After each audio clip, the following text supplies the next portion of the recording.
Quand nous avons rencontré Vincent Guerrier pour la première fois en novembre dernier, il avait bataillé toute l'année contre un cancer et couru un marathon. Des deux, il était sorti victorieux. Mais en janvier dernier, le jeune homme de 24 ans a senti une grosseur en haut de la poitrine. Je suis reparti dans des cures de chimiothérapie un petit peu plus dures que la dernière fois. C'est des cures de 3 jours avec des chimios tous les jours et je vais avoir à la fin une autogreffe, donc je vais devoir rester 3 semaines à l'hôpital. Voilà, c'était un petit peu la mauvaise nouvelle de ce début d'année. Faire du sport pour tenir la fatigue et la maladie à distance, Vincent et sa compagne Léa l'ont appliqué et en ont fait leur cheval de bataille dans leur blog Malade de sport.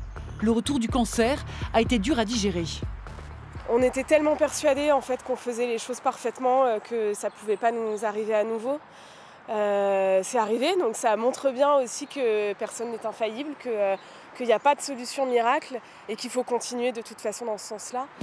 La rechute en janvier et des recrues pour Malades de sport.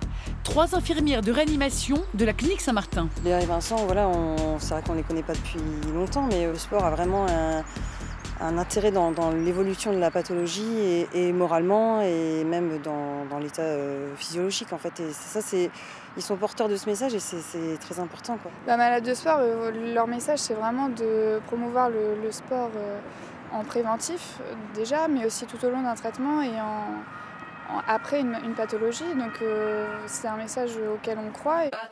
Le trio s'est lancé un double défi. Défi sportif. Participer au raid des Alizés en novembre prochain en Martinique.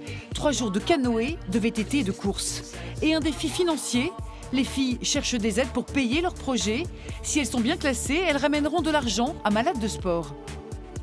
Je dis on va relever le défi. De toute façon, cette année pour nous, c'est l'année de tous les défis. On se met au triathlon, au duathlon, on essaye de faire plein de courses et on a dit on y va. Ça y est, c'est parti. Vincent et Léa aussi continuent leur combat. Ils vont courir dimanche 25 km au Mont des Flandres dans le Nord et espèrent participer au marathon de la Liberté à Caen en juin prochain, juste avant la grève de Vincent à l'hôpital.